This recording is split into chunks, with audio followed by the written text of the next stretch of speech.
Yo, y'all are now in tune with Beyond the Surface and a special edition again. Y'all see who we got? It's Biggie radio time. What's up, Biggie? What's going on, y'all? How y'all doing? Oh, fantastic. I heard you got some great talking points for us this time. I'm hoping to have some good talking points, hoping the people enjoy it, hoping you guys enjoy it, and just looking forward to a good show. Oh, that's nice. That's nice. Yes, sir. Let's get it started, man. So, how you feeling today? How you doing? It's a nice day out here in beautiful Tucson, Arizona. Where we coming to you live. Good to be back. It's definitely good to drive without having to hear any honks. You know, New Orleans, big city driving, never get in the car without hearing a honk. So I appreciate you Tucson drivers out there. It's snowbird season too. That's what's crazy. Like, if for y'all don't know about it, it's snowbird. Anybody from the Midwest, they have come down here to their little vacation homes, and they really just flog. It's busy season. Yeah. Oh my goodness. Hey, what's the temperature out here these days? 70 to 65? 65. That's sunny, 65. Yeah. So during the winter, can't beat that. That's why I had to rock the Miami fit. On the beach without a beach. You got the audition on no chest out. That's very PG. Real nice. You ain't gotta wear nothing too heavy out here. Yeah, gotta keep it real light. But I heard you want to talk some NBA. How you feel? I'm looking forward to talking a lot of Thunder basketball. Shai Gilgeous-Alexander for MVP, first of all, and it's almost a lock at this point. You guys saw what he did to Denver the other night. 40 balls, send them boys packing. Bro, I feel like it's not talked about enough. Like, a lot of people were talking about Embiid, which deservingly so, and Jokic even. But they were just like going like last season, like back to back, like back and forth with them. And like I feel like Shai has been flying under the radar surprisingly a little bit, even with the numbers he's putting up. Why do you think that is? You know, it's one of those things. First of all, small market team. My Thunder, we got to build through the draft. We don't always get the big market players. So Shai's one of those people we got in the Paul George trade. I'll never forget when that happened. Right after the Zion Williamson seismic earthquake Summer League. at the Summer League game. Right, I'll never forget that. But the Paul George trade come through, Shai Gilgeous worked with Chris Paul. I do a lot of hating on Chris Paul, but one thing I can say is every time he gets on the team, they get better. I'll give him that. They get better. He worked with Shai, and I don't know what they did, but they did the right thing because he's looking unstoppable. That man is a mid-range assassin, bro. I mean, somebody on the team said I always want. God knows how much I love MJ, so he put me on the team with him or something like that. They give him that much praise. Baby MJ. Goodness gracious. I will say I think it might have been a fake tweet, but it had the they got me. They got it. It was I want to call him Trey Jones, but I don't think that's his name, right? It's just off the top of my head, but they had him saying that quote, the light-skinned point guard on our team, but it's hard. He's hard to stop, bro. I feel like you got a mid-range game. It's true, but I'm still thinking that's a bald claim though. MVP Jokic right now. My thing is no misses. Jokic Triple is double. cool and all. Jokic is cool and all, but we done already did that. There's no storyline to Jokic, and the NBA loves storylines. Don't even get me started on that. I'll give you Embiid. If Embiid wins it,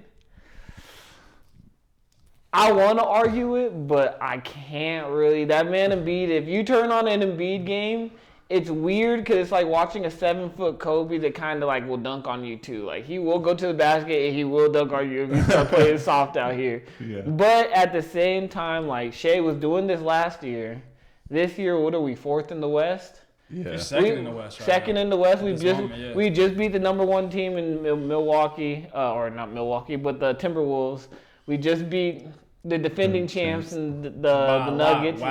Whooped them. Shai Gilgeous with the 40 ball. He's doing this every night, and then also just like this is our second year doing this. This is the storyline. We're a small market team. We got a great young team coming up in the ranks. We got Chet coming up for Rookie of the Year. We got a lot of things brewing out here in Oklahoma City. I'm not from Oklahoma City or none of that, But I do rep the Thunder. I'm with y'all on that. and he's an OG Thunder fan. I'll give him that. Ever since before KD, I guess KD because that's whenever they moved. But at KD, that's when I started. When they were Supersonics. Well, when they went to OKC, no, even before but OKC. KD was there when he was Supersonics. He was there for a couple years. For a year in the Supersonics. So I was rooting for the Supersonics. So I'll say that, but.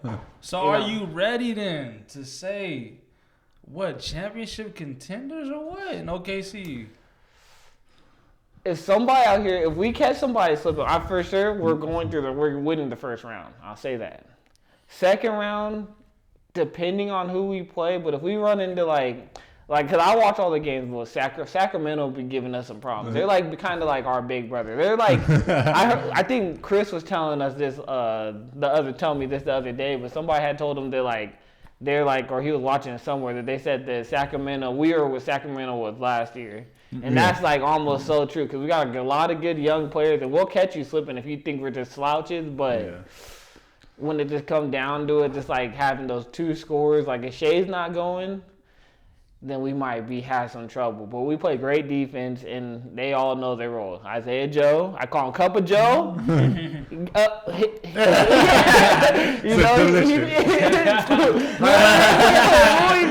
up and taste the Joe shit. Cup of Joe, J-Dub, even Case and Wallace out there be hooping, so... I can't hate on them. I feel that. But do you think there'll be a dynasty? Because I think a small market team, that's kind of tough as far as competing with the larger market because the price range, you know what I mean? I just think a lot of the players are going to want to leave. And the fact is, I think that if we do have a dynasty, it'll be in the fact that, we have, 15 picks coming up in the next 5 years, 6 years? So it's our dynasty will more so be I'm hoping they, untradables is make sure that Shea stays, make sure that J-Dub stays, the shoot small forward for everybody out there, and then make sure Chet stays. Everybody else is kind of interchangeable. I don't really see Lou Dort leaving. Nobody's gonna really want him like that, even though he's much better than what people realize. I see them leave him open on a regular basis in the game, and he's good from a 2 for 5. And granted, they're leaving him open, but that's still 2 wide open threes where it's you didn't even really have to let him just shoot it. But after those 3, really, and Lou Dort's not really going nowhere, I feel like everything's good. I feel like y'all do legit have a legitimate big 3. For sure, a big 2 with Shea and Chet. And if somebody wanted to argue about J-Dub, I would argue with them for J-Dub all day. Because I've seen that dude. In the third scoring role, really, Chet kind of gets his points off of Shea, but Chet can score on his own a little bit too. And then we have 15. I don't know if it's exactly 15, but it's between 10 and 15.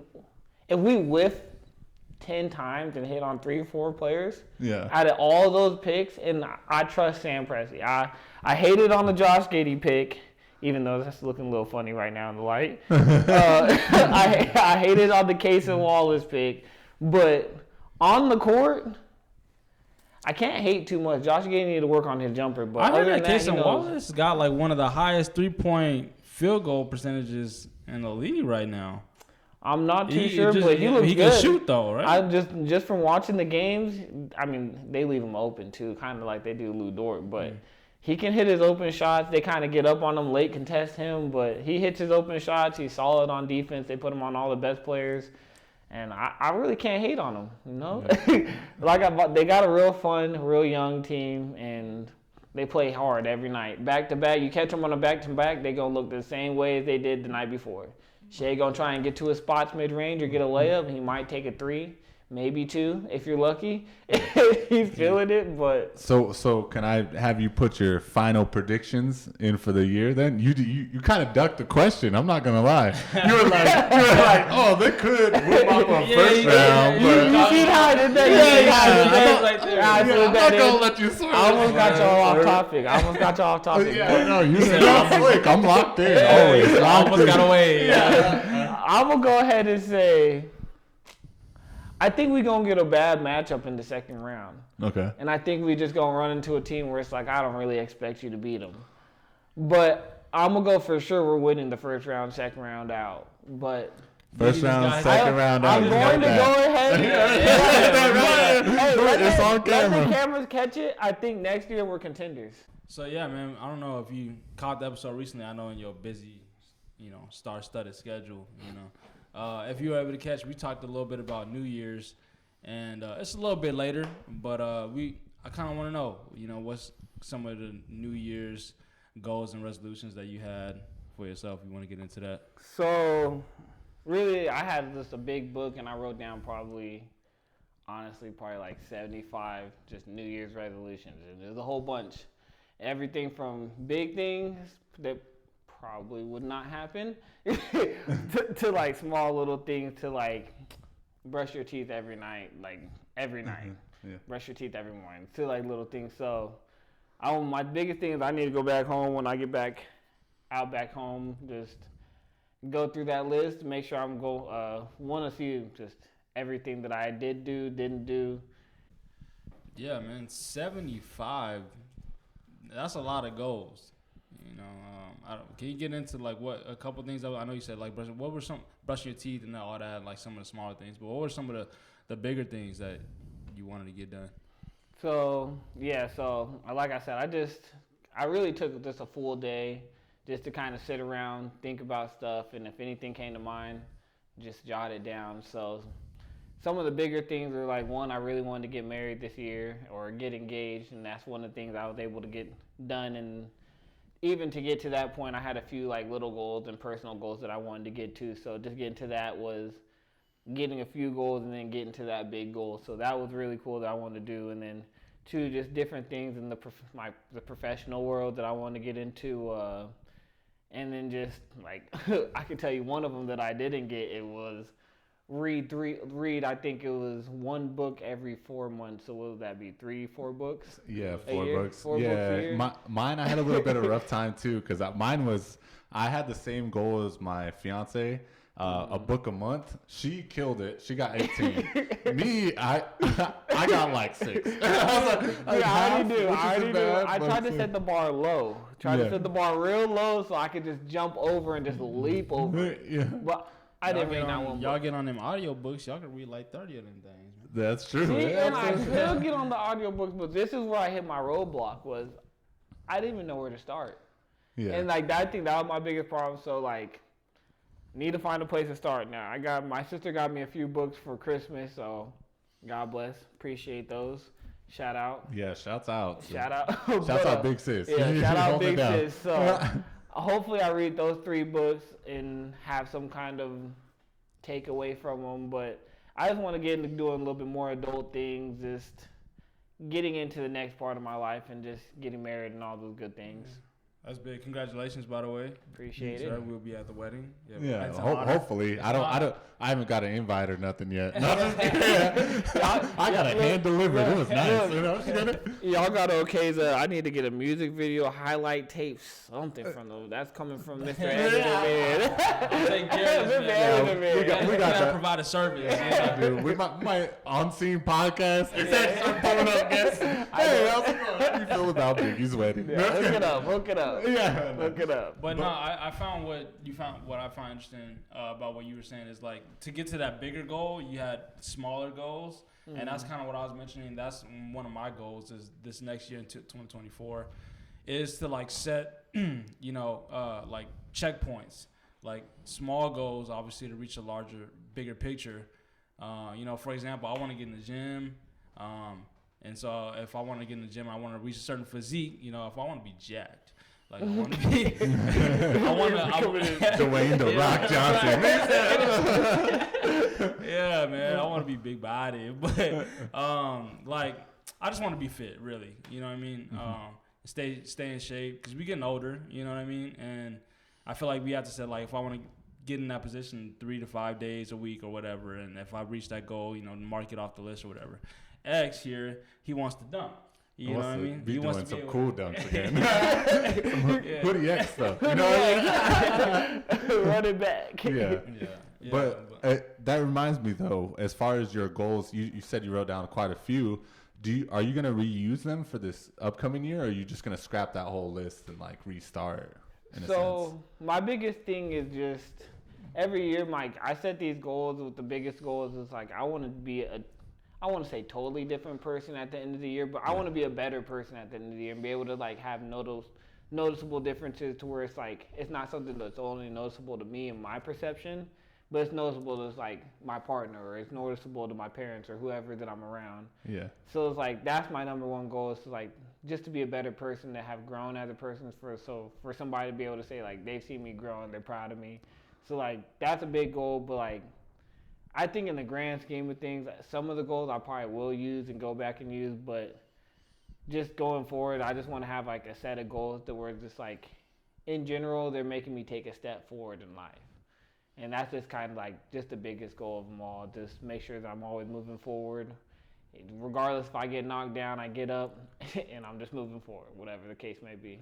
Yeah, changing and like growth is all you want to just speak for. Like we also had another podcast like mind, body, and soul, and like that's the main thing that I'm on is like the mind and body aspect. Like my soul, I feel good. I get into a room. I hope y'all feel my energy. If it feels positive, but I feel like my body and my mind is gonna be another step for like next year. You know what I mean? Like bring on some knowledge, bring on some passing it on to the next person. You know? I'm gonna pause you on that though. Speaking of your body, how you say you walk in a room, people can feel it. I just don't I always tell people this. I don't understand whenever I go somewhere, I'm always that person people stop. Like, you know how you walk into a store, like, people trying to sell you something? Like, you walk on with a group of people? Yeah. I'm that person that they hear. Or, like, you're at a show and they're like, oh, I need somebody to raise their hand. I need contestants. They're looking off into the crowd. I don't raise my hand. And I still somehow get called on. That guy right there. What my teacher, like, I used to have the same thing. And, like, all through elementary school, I feel like, you know how, like, teachers scan the room? They would always stop on me and be like, oh, this is what we're talking about for the lesson. And I'm like, why is this individual out here right now? And one of my teachers, once I got older, I finally asked, like, why is it that you feel comfortable to, like, look at me? Or, like, all teachers throughout my life. And they're like, you have a friendly face. That's what it is. Like, you probably have the same thing. Like, if you have a friendly face, if you're not out there, like, dogging everybody the whole time. I can relate to that, dog. Right. You know? Yeah, that was like me when you sent that picture in the yearbook when I was in 6th grade. We're going to have this slip in young Leo. It's just basically about having that comfortable face, you know. I don't know. Have you ever had any experiences like that, Leo? I feel like I can relate to when I moved out to from where I was living into a different area when I was in middle school, and I met this goofy dude. And lightened you up a little bit. And we would have class together, and I would get in, a situation where this dude would be out here fake mad. Well, the whole time. He don't know what he want to do, so he just default to being mad. Dr. Biggie. But we'd be in a situation where I get called on because he's in there doing something so goofy. Like, you look up and he's just making a face at you. Like, you're in the middle of an assignment, you look up and you see him mean mugging at you for no reason. And I get to laughing. And then, like, a little bit of time goes by and the teacher's like, Leonard, you got an answer? Yeah. I'm like, no, I got the answer. I'm sitting here trying to focus. Okay. Like, you can relate to where I'm sure you had a good friend in class, right? Mm-hmm. And it was like hard for you to focus. And they messed around a lot. I remember even in college, I was in like one of my first lectures, and we had a group project. And there was like 4 of us, and I walked up, like, I'm gonna set the mic down in a second, but I'll show you what I did. I walked up and I was like, hey, yeah, my name is Xavier Burnham, and then I did Bro, I don't know what possessed me to do that. Bro, my teammate was clowning me the whole time. He kept doing that to me everywhere I went. I was crying. Yeah. He did that the other day. Me and Christian I recorded the last episode, athlete burnout episode. Yeah. Athlete burnout. I don't know which number, but athlete burnout with Christian. Check it. But we had said bye, and this man dapped us up and said, all right. You still got a little bit of that. Yeah, it's never gonna leave. I understand. I'm goofy. I get it. I understand. But I wanted to hear about the story. Like, I never heard the story whenever y'all first met. I know it was like whenever y'all were little. But like, what did you guys do? Let me tell you guys this story. Hold on. Let me tell you. Because his gonna be boosted. Let me tell y'all. So look. We played a lot of basketball when we was in 6th grade. And we used to always play, like, we was the best kids, I'd say, in that grade. So, you know, our teams would be playing each other's teams. You know what I mean? And that's kind of, like, how we end up meeting and, like, forming a relationship. At first, I was like, okay, like, this is the only one of the few kids that play ball. And I feel like, you know, it's somebody I can relate to.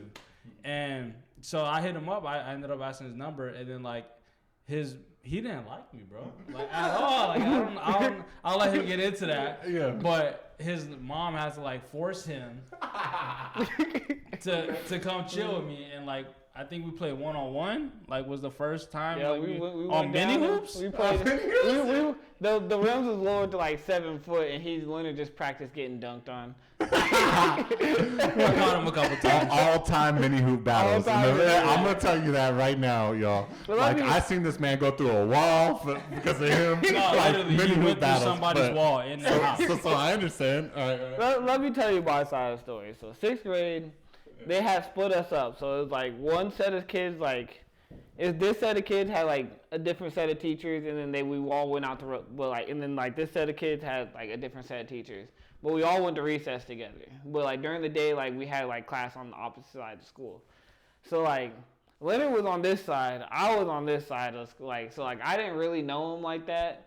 But, like, I just knew that every single time I went to recess, this one dude would always be trying to split the teams up. And we knew that splitting the teams up would make it super even, and then it would just be essentially 1-on-1. And we'd be cooking. But also, you got to remember that I'm much bigger than him. So, like, in middle school, I was still much bigger than him. Trust. Trust. So, big body post, bro. I'm out here doing layups the entire game. Leonard might hit like a 3 or 2, but I'm doing layups and nobody's stopping me. Then we get to the end of the game after like a 20-minute lunch, and he'd be like, all right, last point wins. And it would drive me nuts. It would drive me absolutely wild. But also on top of that, he would just default to mad. But like he wouldn't really rock the ball. I always thought it's cool to stir the pot a little bit, but you don't ever want to rock the boat. He would never rock the boat. But he'd just be getting mad, like 0 to 100, like real fast. Like he would just force his way into like last point win. You know what I mean? Like little kids, we would out there. You know what I'm saying? Like I was the type to where I was at that time I was pretty like aggressive. Yeah. If you say last point wins, then last point wins. I was down to like argue about it, or or like if you wanted to like throw blows or whatever. Like I was down, which is stupid because you don't develop anything like that. You know what I mean? So that's 6th grade. I hope I learned my lesson. You know what I mean? But it used to get pretty hot out there. It used to get pretty heated, bro. But as far as like him being bigger, he was good, bro. But like he was a football player at that time. Biggie was like big body. At that time, he became a basketball player. Like I watched him grow from being football into basketball. So like at that time. He wasn't like that. It was all layups. It wasn't finesse, bro. It was all like in the paint. Yeah, big body layups. But no, we went from there, and I just remember like I really just knew him from recess. Other than that, I didn't know him. But this one random day, he's like, "Hey, bro, can I get your number?" And I was like, I didn't know he knew I had a phone. That was like my first thought. And then like, cause like I didn't use my phone at school. I was really good on where everybody had a flip phone. Yeah, we had the flip phones, and I'm like in 6th grade, I might not have a phone. So like, I gave him my number, and then I remember he called me one day, and like, the only real reason you got me to hang out that day is because you called me and my mom was like with me, and like I was on the phone, and like the rule was that if I got a random call and she was with me, then I answered the call on speaker. Oh. So I answered the call on speaker, and you was asking to hang out, and I was like, I remember I was telling you, I was like, oh, like I'll get back to you, I'll let you know, because we was finicky. We were in Phoenix that day because we had a tournament. So like we and my mom, we were walking around the mall about to like head back home the next day. She's like, you can hang out. She's like, why don't you want to hang out with that boy? I was like, oh, here we go. She's like, you know what? She's like, you know what? No, because he seemed like a real nice boy. I met his parents one time. He need a friend. He another little black boy out here. You need to hang out with them. She's like, you can hang out with them one time, and if you really don't like it, I'm not gonna make you do it again. Yeah. But you gotta hang out with them one time. You gotta give it one chance. Yeah. And I'll never forget that day we went hung out. We played the mini hoop. We're playing the dunking game. That's what we called it. Who could get dunked off first person to 5 dunks? Trying to block that shot. Yeah. First person to 5 dunks. We did that, and then it's like afterwards we're like, you trying to go play some 2K? Like you play 2K? Yeah. I was like, yeah, I play 2K. You play 2K? He's like, yeah, I play 2K. I was like, what's up with it? At that point, you can't play online. But it's so funny though, because I feel like he was caught off guard by when I asked him for his number. Like, we don't like each other, you know what I mean? Like, all we do is play ball, but like, at that time when you're that young, I felt like competition for me was like, if I had somebody to compete with, that's what like made a bond, you know? Yeah, it made you better. Yeah. That's smart. That's next level thinking though. Young Leo. Young Leo been testing the streets a long time. Let me tell you, that's how he met me actually. Oh, young man out there in the park pulling up, say, y'all need another to play. That park was like 20, 30 miles away from my house too, bro. I just ended up on that court because my cousin lived in the same neighborhood. Yeah. He was like, yeah, bro, he come back and he's like, we'd be hanging out. He was like, yeah, bro, I played with this one dude. He played at Seneca. He played on the varsity team. I was like, oh, really? Like, he's like, yeah, bro, he's pretty good. Like, all the time, I was like, pretty good. I was like, what is he? He's like, he's a big man, but he can. I be dying laughing. Bro, it had me weak whenever you guys told the story. And, no, I'm not diming you out, but Chris was there. And he was like, oh, I thought Chris was going to be cold, busting my ass. And then this man pulled up with his long hair skater guy. Oh, yeah. I could have sworn X was always like, oh, I'm blowing by him. I'm getting buckets every time. He not dribbling like that. X is coming out here mid-range assassin, bro. I was like, who plays like that anymore? Are we in the 90s right now? Speaking of, who won the last time y'all kind of played one-on-one? Was it because that's no. We didn't play one-on-one. I know in 3v3 I was out there cutting that man. He could not stop me. Was this when we were practicing for the league? Yeah, when we were practicing and he was in town right before cutting. Oh, but that was also one. I remember my jumper was feeling really good, so they was getting cooked too. Nah. That's strong as well. You came up to me at the end and you was like, you been practicing? I was like, yup. You could tell. Get up. And that's the podcast. Biggie Radio for this one. Special guest. You got anything to plug for the people? Any like watch your anime, eat your fruit. Stay healthy, eat your fruit. That's the staple. Eat y'all fruit, man. Get that in. What kind? You got any kind of fruit? I'm a big strawberry guy. I love watermelon, bananas. Really any of the fruit. You can't go too wrong. Get your fruit in, get your greens in, stay healthy. Appreciate y'all tuning back in, man. That's the special. That's the last special we're gonna have a big rating in a long time. He got to go back home. Got to get back to doing great things, you know. So we appreciate y'all tuning in, and we'll catch y'all on the flip side. Later, y'all. Later.